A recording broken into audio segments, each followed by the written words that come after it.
Good morning, good afternoon, good evening, and welcome to the last Atlantic Circle in Conversation event of this academic year. I'm delighted to see you all today with us. My name is Magda Joshi. I'm the Events and Alumni Engagement Manager at UWC Atlantic and a member of the Philanthropy, Engagement and Partnerships team.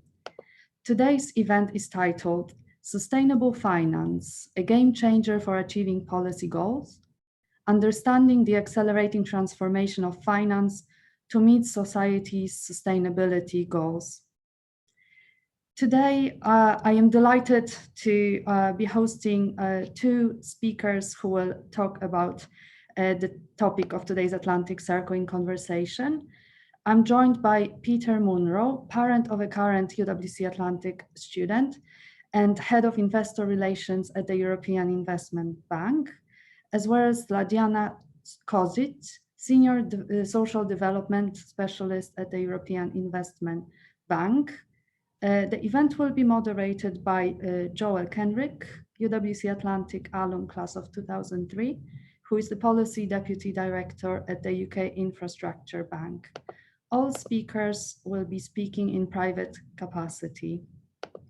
Before we begin, I just wanted to mention that today's event is being recorded. We kindly ask that you stay on mute throughout the session unless asking a question later on. We also encourage you to use the chat function throughout the talk. We will be looking at the chat as we move on from one segment of today's talk to another. So please post your questions throughout the event in the chat. I am now delighted to hand over to our moderator, Joel Kenrick. Thank you. Thank you, Magda, and thank you very much to everyone for joining. It's been 19 years now since I left Atlantic College, but being back on this call, I can almost hear the waves lapping at the seafront, and it certainly brings me back to that place, even in this virtual environment. We've got two excellent speakers today, so I will not take up more time. We've got Peter Munro, Head of Division in the Capital Markets Department at the European Investment Bank, and we'll really talk through the environmental side of today's discussion. And then Sladia Kosic on the social side, who's the Senior Social Development Specialist at the European Investment Bank. To say something about my background as well, I've worked in climate change for most of the last 15 years, I guess, in public, private and non-profit capacities, and currently in the UK Infrastructure Bank, which was set up last year as a government-owned bank in the UK, financing infrastructure focused on climate change and on regional and local economic growth. So without further ado, Peter, I think I'll pass over to you. And just to say, please do, as Magda said, put your comments in the chat. I will ask to bring people in person, but it's helpful if you sort of put an indication of the topic you want to, the question you've got or the topic you want to cover in the chat, then we can sort of group them and bring people in as appropriate. Peter, over to you now. Thank you very much, Joel, and thank you, Magda, and to the Atlantic team for giving us this opportunity to share what is a very, very hot topic in finance, and we hope you enjoy today's session. And thank you also to my colleague Sladia, who's a great expert on the social side, for joining us. But I think it's interesting to see that we have three people from a bank here all talking about something which is historically not something that banking was really involved with. It's about the environmental and social aspect, above all, that we're going to be focusing on. So what I'm going to do in this session is break it down into three parts, and we'll periodically show a few things on screen to illustrate, but most of the time I think we'll try and avoid the slides. But just to get started, I'm going to switch over to the slides so that you can see the structure of today's session as well as hear about it. So the first part that we'd like to look at is really what sustainable finance is, what it is, why it's there, where it originated from. And the second part is a really integral feature of that that business, which is defining sustainability. And one of the common questions nowadays is, are we really making progress, or are we facing difficult compromises? And is there an element of realpolitik that we have to deal with? And the last section is bringing it closer to AC and the academic sphere, discussing how is this changing education and the careers also for young people. And we do notice that this interdisciplinary work between finance and topics such as environment and social is of great interest to young people, and is a great source of appeal in recruitment, in fact. And it is also, above all, a great sense of purpose. That's why it is so popular. Now, I'm going to do one more thing here, which is just share with you one slide which brings down to ground level how prominent this topic has become. Most of you will be familiar with the World Economic Forum. You can see here some of the fruits of one of their latest reports on risk. It looks at what we call the critical decade, which is the decade out to 2030. That is the decade where we really need to act if we want to get a handle on climate change. And interestingly, this forum for business leaders, in its 2020 report, found that the top 5 risks were all environmental, and the top 2 among them were biodiversity loss and climate. So it's clear that this has the attention of the global business and leadership community. So I'm going to switch off the slides now for a moment, and just so that you can see us better on screen. And just share with you a little bit more detail about what we mean about when we talk about sustainable finance. The first thing is that it really is a combination of mobilizing finance, meeting certain definitions for sustainability, and measurement. This kind of combination of mobilization, achieving or meeting certain goals, and then having a system of measurement to evidence that is very fundamental. And some of you who are more familiar with it will also know this area as ESG, or environmental, social, and governance finance. So governance is also an important feature, although we're not going to discuss that so much today. The next point is, why are we pursuing this kind of financial activity? The first reason is science. The second one is policy, and closely related to that is public concern. On the policy side, you will all be familiar with the Paris Agreement 2015, and that was closely paired with the publication of Sustainable Development Goals in the same year. And those two vectors really unleashed an immense amount of activity in the financial world. We realized it was getting very serious. And it above all got people interested in the climate segment, which was seen as the salient risk and opportunity. But at the same time, we already had financial instruments dealing with social questions, and more recently, we've seen those have gained in prominence.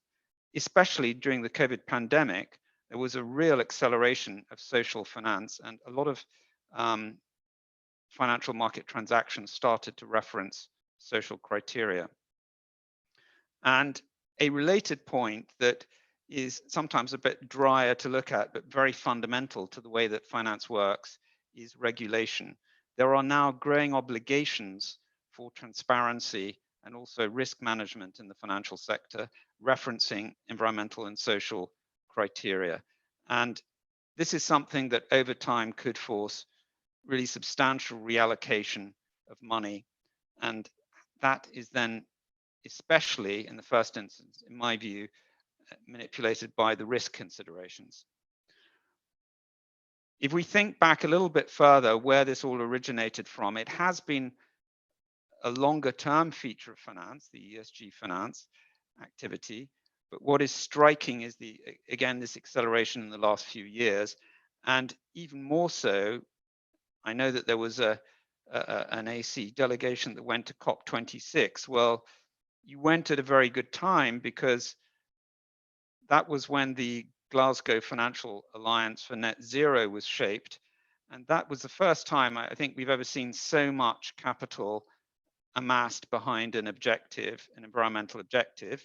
So owners of no less than $130 trillion in assets came together pledging to achieve 1.5 degree linked goals by 2050. One of the dilemmas is, of course, this is far away. What do we do in the short term? And I'm going to say a little bit about why the short term is important, and share with you a graph that will show just how tricky it's becoming.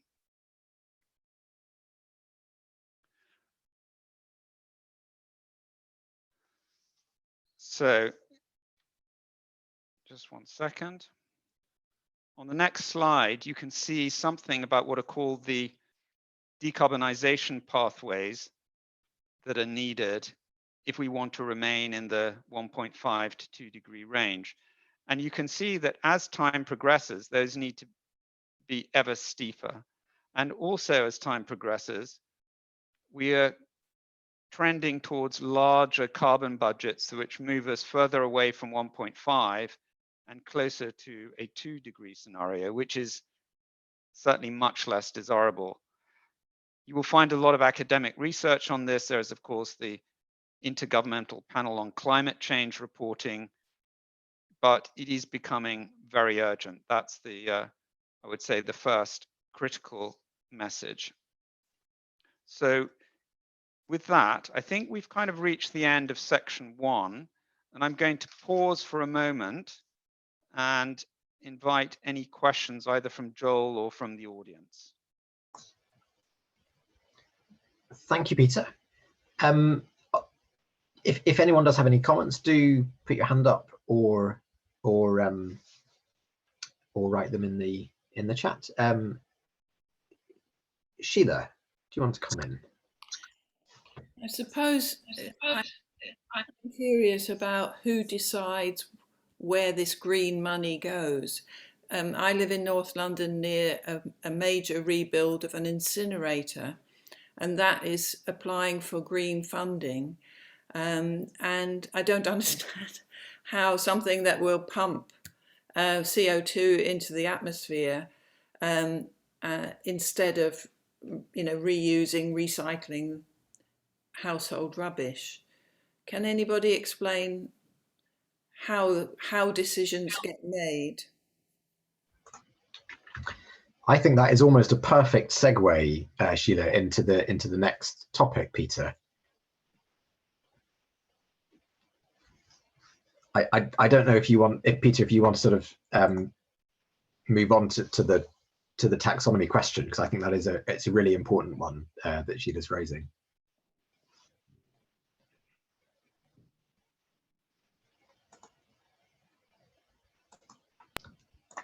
Just a moment, I think, Joel, if you don't mind repeating the question in just a second. I think Peter is rejoining now, so I'm not sure if he heard your question. yeah, no, that's fine. Are there any other comments while we're waiting for Peter to rejoin? Sorry, I'm back on. Sorry, I just had a glitch there. Thank you. No worries at all. I was just, so Sheila was just asking about sort of who decides on where this money goes and on what's green, effectively, citing the example of a waste incineration plant. And I was just saying that's a perfect segue, I think, into the taxonomy question. So I wonder if you want to move on and maybe cover that one, and then we can come back for more questions after that section. Yeah, sure. I mean, I think it's a very pertinent question. Funnily enough, a colleague of mine who was on the kind of green definitions task force in the UK, if you want to call it that, and has recently retired from that group and lives in North London, was telling me precisely the same story, that there are some anomalies out there and people are building incinerators, which are maybe not the most environmentally friendly things. And those things are often the result of, disconnects in the system, I would say, where people are maybe sitting on long-term contracts, or the money needs to be allocated, but there may not be enough to provide the right solutions, only partial solutions and so forth. I mean, I'm not the expert in this area, but it is true that some of the decision-making, let's say at a more local level, enjoys some autonomy, and it might not be fully aligned. And it takes time to align decisions going in the right direction. It takes resources.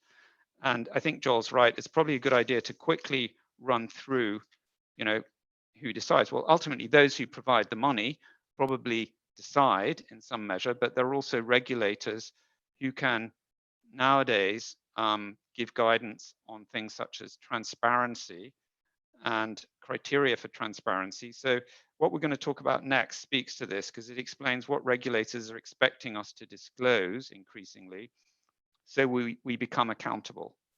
For the moment, there's not very much to force people to invest in a certain direction necessarily, unless they have a mandate to do so from the owner of the money or the government, as the case may be.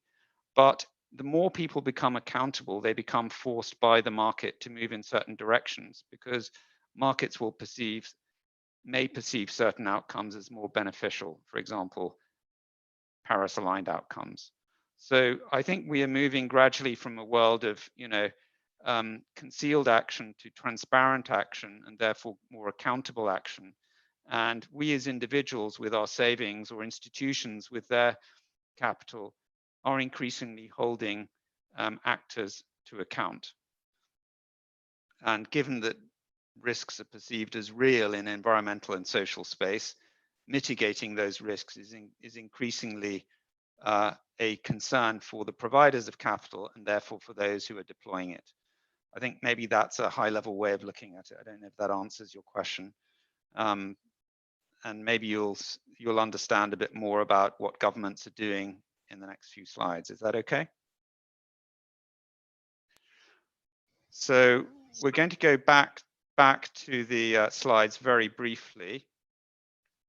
We're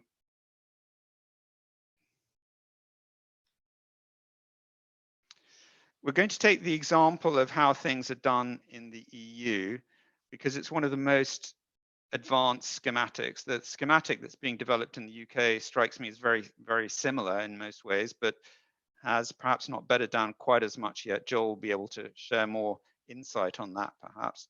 But the logic of the EU regulation on what is called taxonomy, which is the classification of what is sustainable, has three components.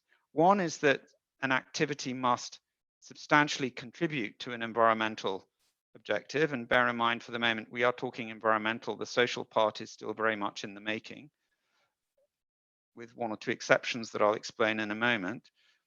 And secondly, an activity must do no significant harm to other environmental objectives, also known as DNSH. And last but not least, one must comply with certain minimum safeguards. And there you may have heard about the use of reference cases such as guidelines from the UN, OECD, International Labour Organization. These are some of the bodies of guidelines that already existed, which are widely used and are referenced also in the EU regulation. Now, let's drill down a bit on what we think environmental objectives are. So in this chart, you can see two that have already been defined in a very granular way. And those are climate change mitigation and adaptation.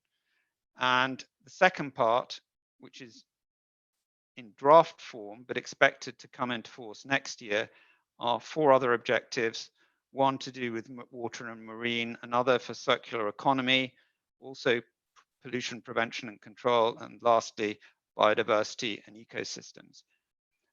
Now, what is anyone doing with these objectives? Well, meeting such an objective is what we want to do if we want to deliver a substantial contribution according to the EU scheme. And there are very granular technical screening criteria in order to enable us to evaluate what qualifies. And this is something that investors and other market participants can use to guide their decision making. Their obligations are more in terms of transparency, reporting what they're doing, which parts of their asset book are green or not.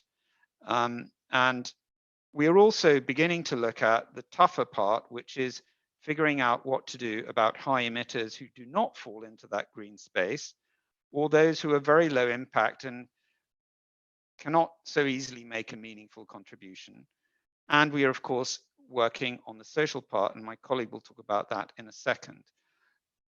What this means is that we are still in some ways in the early days of these kind of definitions, but what is clear is that regulators are finding this important and considering that in future companies and others should disclose how their activities align with these criteria. And this will really become much more material, for example, for banks, as central banks start to insist on stress testing in relation to climate. That becomes very, very tangible for banks who then need to think more clearly about their risks. By the way, banks are not yet doing a very good job about disclosing that, according to the European Central Bank and the Bank of England, who are among the, and the PRA, who are among the pioneers there. But we are on the road, let's say, and working hard at it. And I'll stop there for a moment and maybe invite my colleague Sladia to step in with her part, which is going to say more about where we are on social. Sladia, would you like to pick up on that? I will bring up the social, first slide on social. Sure, thanks a lot, Peter. So as Peter has already explained and mentioned, I mean, the whole universe of sustainable finance is basically reflecting the growing awareness in the finance sector on how environmental and social factors can in fact be valuable indicators, not only of critical risk and long-term return, but also of the value that they can bring in terms of improving the performance of investments and how the capital can be profitably steered towards financial activities with a focus on sustainable outcomes. So of course, speaking of sustainability, the green part is only one part. It's not just about the nature, it's also about the people. It's both about how green investments may be impacting the people, but also how generally the investments and how the power of the financial sector can be harnessed better towards more socially sustainable and positive outcomes. So with that in mind, there has been an ongoing work on also considering introducing a social part to the taxonomy in the EU. Again, what we are presenting today are primarily ideas related to the ongoing work in the European Union. And here the rationale for potential social economy, social taxonomy is also a strong one. So first of all, the need for social investments in order to achieve the sustainable development goals, as well as to realize the social internal market envisaged in the Treaty of the European Union is widely recognized. At the same time, of course, investors acknowledge that by neglecting social factors, they run the risk of being associated with human rights abuses like child labor and slave labor in the value chains. And it is therefore crucial to spell out what constitutes a social investment, as has been done in the case of environmental investments. So here policymakers are realizing that private investments have a role to play. So in practically speaking, this means that investors should prevent any social harm by insisting that companies implement systems to ensure basic human rights are respected. But it also means that investors can and should help to improve the provision of basic goods and services, especially for more vulnerable people and groups. So as we have seen on the environmental side and from the slides that Peter presented, very large amounts of capital are needed to finance measures for climate change mitigation and adaptation. However, funding for social needs has been less of a focus. So this lack of funding has been further aggravated by the COVID-19 pandemic and has also brought the attention of the policymakers and of the market players to the more social needs. And this is also when actually the social bond market kind of exploded, and Peter can also speak about that more, I'm sure.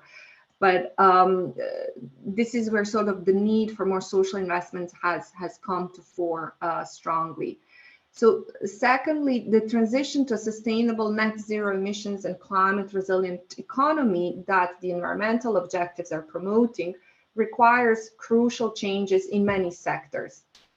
These sectors include mining, power generation, transport, manufacturing, agriculture, food systems, and forestry.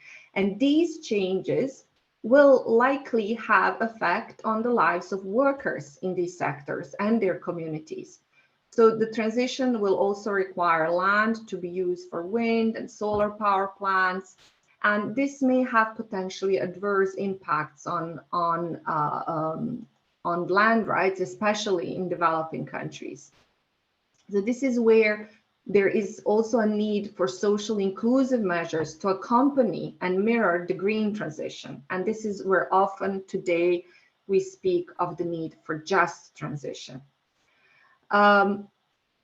Further, the sustainable finance transition is already currently underway, but the ESG ratings, so-called ESG ratings, that basically, let's say, rate or provide an idea to investors on how different companies or market players perform in the sense of environmental, social, and governance aspects. And these ratings are largely shaped by industry expectations.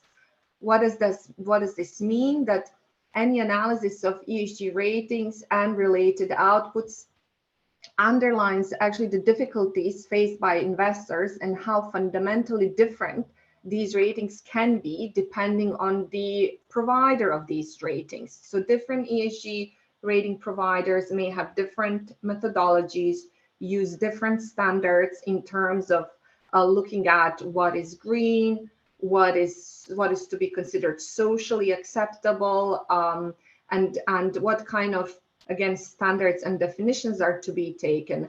And because of this lack of standard definitions and a classification system, this presents a real obstacle to steering the capital towards socially sustainable activities, because there is no consensus what may be considered as socially sustainable by some market players. It is not so by others, and therefore we're not really using to the fullest and maximizing the power of the markets today. So this is kind of providing the rationale as to why we would benefit from also social taxonomy today. Moving forward, we can move, yes.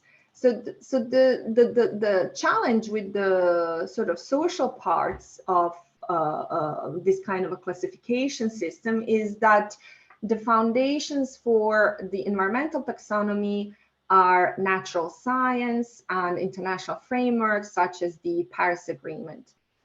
And the criteria for the environmental taxonomy that Peter mentioned earlier were generally developed on the basis of scientifically validated research results. However, for the social elements, this presents a challenge because they cannot be based on science in the same way. While the science behind the climate change gives clear answers on, for example, greenhouse gas reduction requirements, science is not systematically able to play such a role for social factors. And although there is an abundant research on social phenomena with social sciences that can influence the development of such a classification system, science cannot play the same role here as it does in the environmental taxonomy. So instead, the thinking has been more that for any kind of future social taxonomy, it would be recommended to use the internationally agreed norms and principles as the foundations. These social norms and standards emerge from long-standing structured global discussions among stakeholders, and thereby they're considered as credible. And these may include the OECD guidelines for multinational enterprises, the United Nations guiding principles for business and human rights, the principles and rights set out in the fundamental conventions of the International Labour Organization, the International Bill of Human Rights, in case of Europe, the European Pillar of Social Rights, and the European Social Charter. If we go to the next slide, please. So what could be the potential objectives under the social taxonomy? There's been a group of experts working on this that had produced a report, and the social taxonomy objectives were ultimately then organized around the three groups of the key stakeholders that economic activities can affect. So these may include, first of all, an entity's own workforce, so a company's own workforce. Then secondly, it may include end users or consumers. And then thirdly, the affected communities. These may be affected by businesses directly or through the value chain.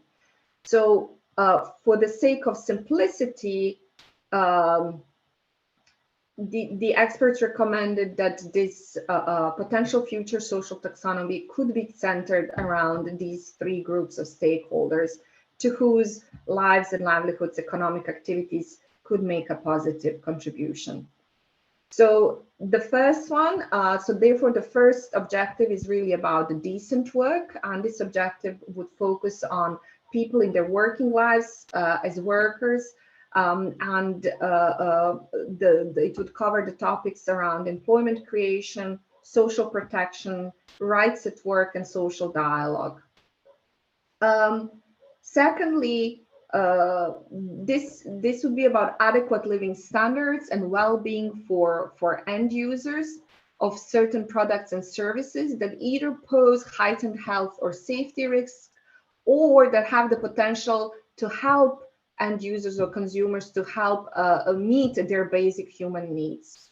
And this is where the topics such as consumer protection and the realization of economic and social rights, such as right to health, food, housing, and education are being covered.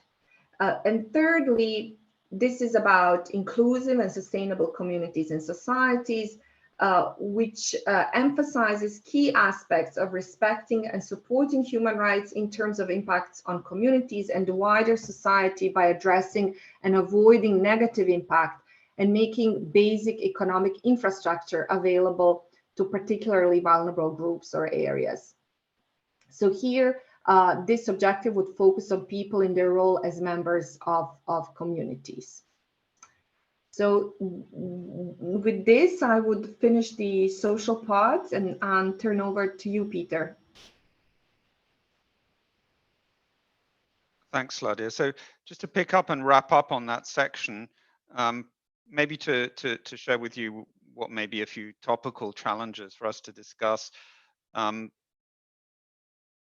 Sladia brought out some of the complexity of doing ESG finance, and as money has rushed into this space, and it really has been accelerating, you know, some of these market segments have been growing at a rate of 50% or more per annum, which is extremely fast by financial market standards. The question is, are we being coherent, or are we making too many compromises? And in today's, for example, war economy context, there are real questions emerging about how we prioritize. You know, is this helping us to giving us added impetus towards a green transition, or are we going to have to make compromises and use more carbon? And as we face economic challenges, is the just transition going to be put at risk? And one of the examples of this, one of the manifestations of this problem, is the fact that there is draft EU legislation considering allowing further use of gas and nuclear as in the sense of defining them as in some way what we call transitional activities. And there's a lot of skepticism among the scientific community about giving them this kind of relatively green designation. On the other hand, you know, nuclear is a low carbon fuel, or energy source rather. So it's sometimes difficult to build consensus as we move forwards.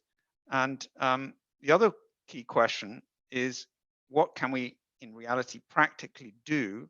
In other words, what is the usability of all these constructs that we are trying to develop? And there are real practical challenges. Data is one of the things which is in the forefront of the minds of financial markets. Is it available? Is it too? Are the criteria too complex? Do markets really understand them properly? Can they interpret it? And it will be a process to obtain the data, better disclosure, and to understand these definitions. And a final point I'd like to leave with you before we perhaps open up to some more questions is the fact that this is going on all over the world. There are perhaps 40 plus taxonomies either ready or under development. And that presents real questions for interoperability, for capital to flow across borders. Can we fit these different constructs together? Are they compatible? Do we have the infrastructure to do so? And are our systems aligned? And as we often hear, the future is green and digital. Well, yes, we do need the green part or the social part, but we also need the digital means to make this work and the understanding of the practitioners. So I'll pause there and see if we have any new questions from the audience or from Joel's side. Thank you very much, Peter and Sladia. So I'd encourage people just to type questions or comments into the chat box, and I'll then call people in. You can also put your hand up by clicking on the reactions button at the bottom and then clicking on raise hand.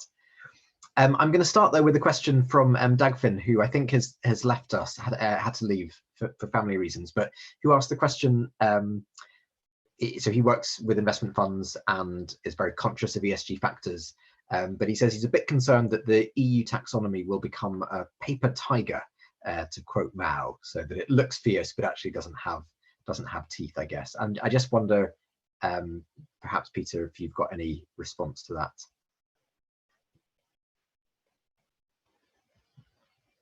Okay, I would say that it's perhaps a matter of the timeline. I think in the short term, there is a concern that it creates a lot of extra administration and reporting.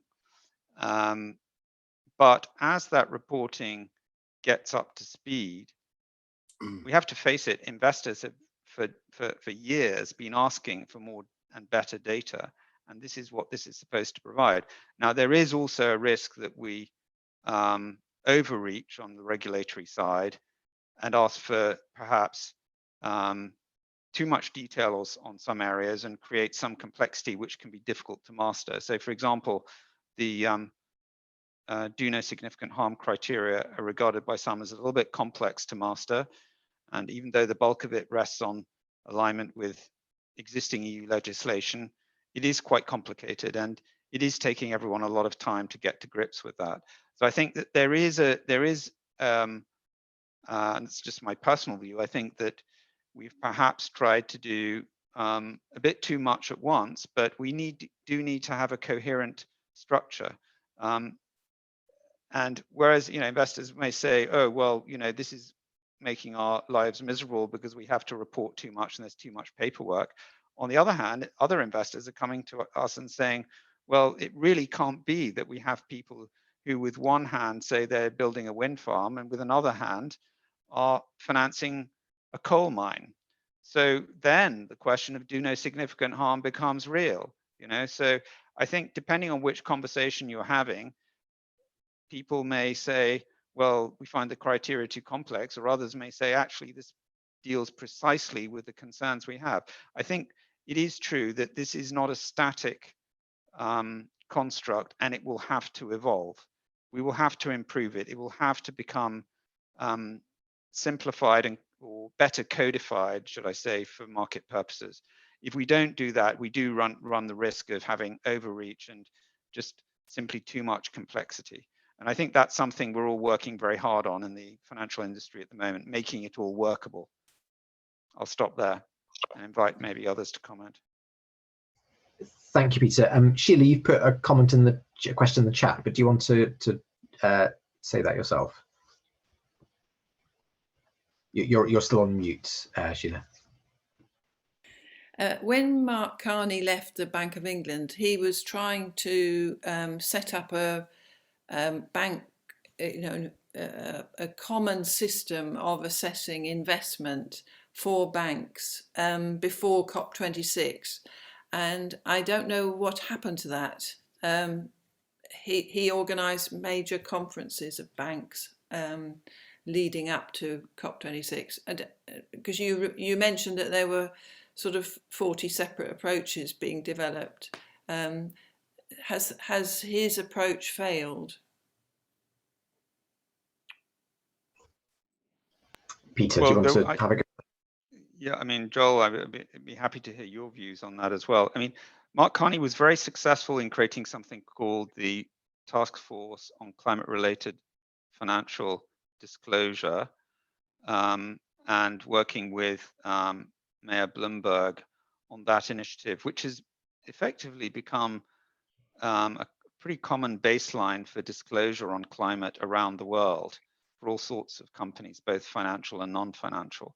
And I think the work on the bank side is also, I don't know to what extent he was involved with that, but there are now what are called the principles of responsible banking.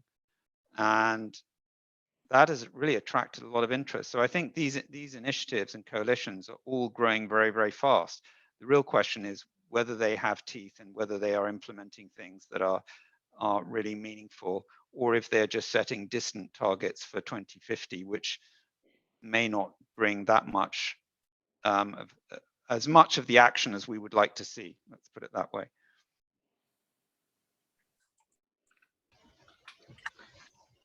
Yeah, I would definitely agree with that. I think there has been some consolidation, I think, over the last while, certainly around kind of standard setting. That was some of the announcements that came out of COP. We're trying to move towards integrating sustainability standards into broader sort of accounting standards, which I think is positive.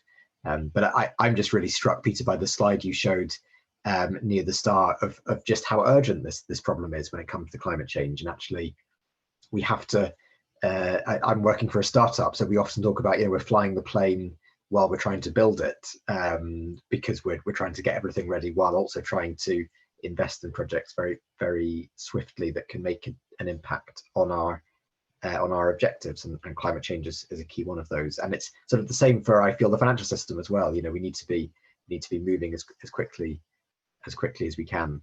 I had a question, and then I'll come to I think Lutfi's got a question as well, and maybe come to you if you want to say that yourself, which is just around the difference between the approach in publicly owned finance institutions like the European Investment Bank, or in the UK like my own, and sort of private investors.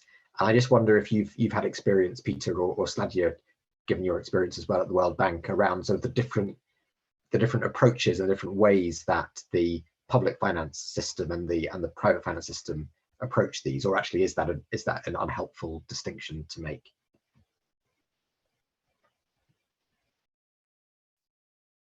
Sladia, would you like to go first for a change, and then I can follow? Or would you like me to take that? if I understood correctly, if it's how the ESG agenda in general is picked up by public versus the private sector. Yes, exactly. Yeah. I mean, I have to say, you know, a decade ago, my answer would have been very different. We have said there is a huge gap because among especially some of the development banks or the promotional banks, so like the EIB, and you know, you mentioned the World Bank, obviously. There was the ESG was very high on the agenda, and it's not anything new in the sense of the standards ensuring doing no harm. That's been in place for a very long time, and very strong international standards have been developed, but they have been primarily applied and promoted in developing contexts. And whereas among the commercial banks and the private sector players, this was not so much the case. Today, there's much more convergence, both in terms of the application of the do no harm standards, but as well in terms of the private sector actually very much joining this idea of wanting to both ensure financial returns while at the same time contributing to the environmentally and socially sustainable outcomes. Why? Because their shareholders, their investors, the different stakeholders, the consumers, you know, communities are demanding this. There is a lot of demand from different stakeholders for the banks and for the private sector to be aligned with this agenda and to be proactive and to be credible. We hear a lot about greenwashing, about pinkwashing, about social washing, and this is what these taxonomies are really about, to reduce that and to ensure that you know, some consensus building around the key definitions and what do we mean, what can be credibly recognized and acknowledged as contributing to these outcomes. So I think I would say that there is more convergence in some elements. Even private sector is going further ahead, because my experience is that once private sector gets onto something, they have actually much less even bureaucratic hurdles and more innovation often to, you know, take the agenda forward. So I can see many phenomenal things happening, you know, from impact investing to all kinds of shades of ESG integration in portfolios. It is something because they actually see because the private sector sees that it's making their products more attractive, and you know, they see it as a kind of point of you know, that if they want to remain competitive, if they want to be the leaders, they actually have to embrace this agenda. So I'm sure you're also familiar with the Equator principles, which are another set of more on the do no harm side, which are the principles in the banking sector that have been developed and where a number of commercial banks have also signed up to.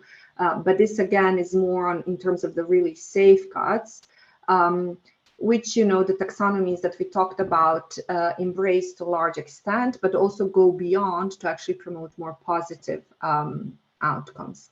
So there definitely overlaps on that. Thank you, Slađa. We've got a couple more questions. I'm going to try and go to those. The next one is from Lutvi, who's calling from Singapore, and so it's close to midnight. So I'll read out the comment there, which is, I think, a really important one for us as a UWC movement as well, because it's around the just transition. So given that the environment side has had a head start and then the social is still work in progress from the presentation, some emerging economies are worried that international investors will be guided by simple or simplistic rules, and so will withdraw capital from emitters without considering a transition pathway that's inclusive of local communities. So is there anything we can do to avoid that? I don't know who wants to take that.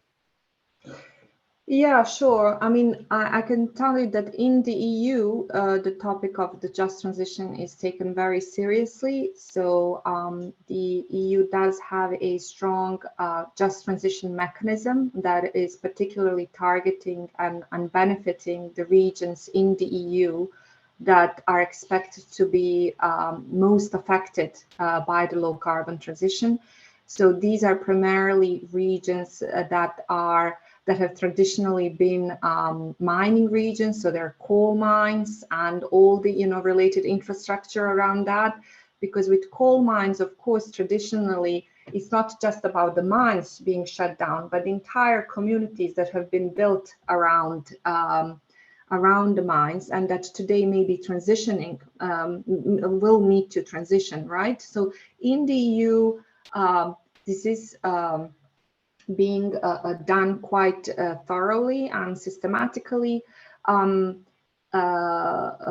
Globally, I think that the set of issues is quite different, and the challenges are very different. We're talking about much greater need for actually adaptation rather than mitigation. There is a just transition looks differently. The impacts on the labor force and the nature of labor force is quite different, in the sense that we're in developing countries, we're looking at primarily largely informal labor force that is not well organized, that is not necessarily well represented, and that will nevertheless be impacted by the transition. So the Paris Agreement foresees and emphasizes the need for just transition. What we need to do at the level of, and I mean, I can say just in terms of like banks and the banking sector, at least development banks are taking this issue very seriously and are trying to kind of join forces around this agenda. I think. Thank you, Stadia. Could I just add one short remark, and then just maybe we can come to the final some other questions. I think that what the public sector can do is help the private sector where solving the problem is uneconomic. So where, for example, the knowledge development or the creation of the policy framework is not something that private actors would routinely fix, the public sector can step in and provide, grants or support. So that's just one of the thoughts. We can say a bit in a minute about, the impact on the education sector and careers, but I'm not sure if the pending questions are on that or earlier topics. Joel, back to you.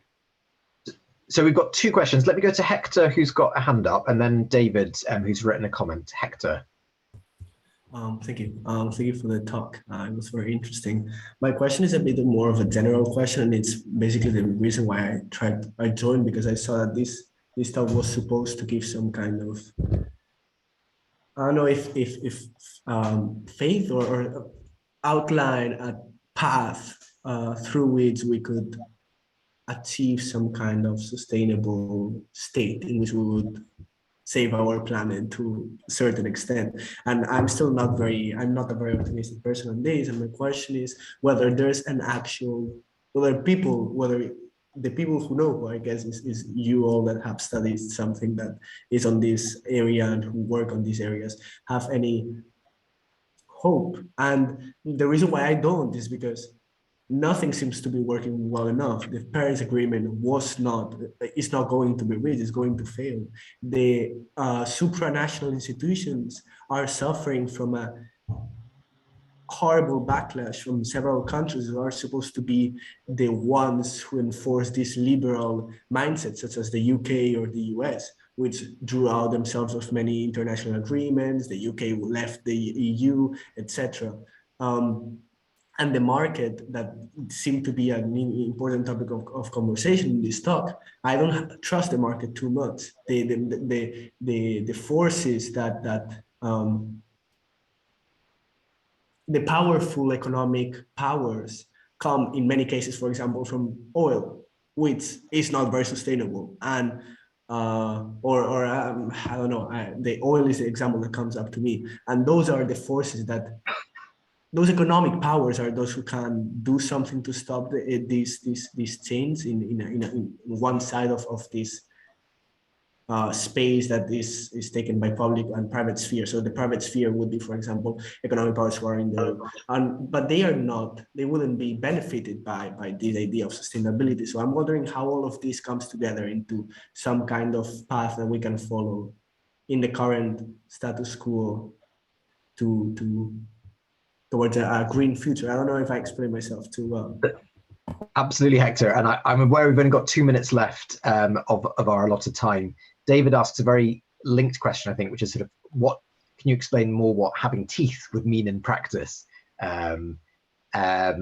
So Peter, I'm going to give you a sort of minute, I think, to try and cover quite a lot of ground there. Thanks, Joel. That's a tall order. Okay. I think we need to remain optimistic, and we cannot give up. This is not the time to throw in the towel. We need to keep moving, and one has to understand that this is a seismic change for the financial sector to incorporate such new schematics, and it will take time. But I also see, and I can see it in the numbers, it is accelerating extremely fast. And we certainly see examples of fossil fuel projects being denied money. We see examples of serious debates about carbon border taxes to rebalance the economics in a more meaningful way. And that's something the EU is talking about very seriously. We see emissions trading taking off. There are a lot of things which are happening, which are maybe a bit technical, a bit hard to follow, but which could, in the next few years, really change the game. The other question is really, are we moving fast enough? And there I fear we are at risk of not moving fast enough. I think we really need to up the pressure. And I think in a way we need to seize every opportunity that we have to advance and to move forwards. And in the current crisis, I think if turning off Russian oil and gas forces us to move faster towards renewables, we should just welcome that and do it as quickly as we can. And I think the pandemic showed us that we can move fast if we're forced to. So I think that's maybe a positive message. Thank you. Thank you, Peter, and thank you to both you and Sladia for your presentation, which was really helpful, and that's a very uplifting note to end on. Thank you all for joining us. I think we're on the hour now, so Magda, I will pass back to you to close. Yes, thank you, Joel. Thank you, Peter and Sladia, for the fantastic presentation and for answering all these questions. It was a very engaging and I think insightful discussion for us all here in this session. Thank you, Joel, for so skillfully moderating the talk. And to the audience, thank you very much for joining us for what is the last event of this academic year. We will resume the Atlantic Circle in Conversation series, potentially in a 60th anniversary celebratory format next academic year. In the meantime, I wanted to wish you a very good summer, and hopefully I will see you or meet you very soon. I've posted a link to our feedback form on the chat, so if you'd like to comment on today's event and give us further suggestions, we welcome your feedback. Thank you, everyone, and have a nice rest of your day. Thank you very much for joining us. Thank you. Thank you. Thank you. Bye. Thank you.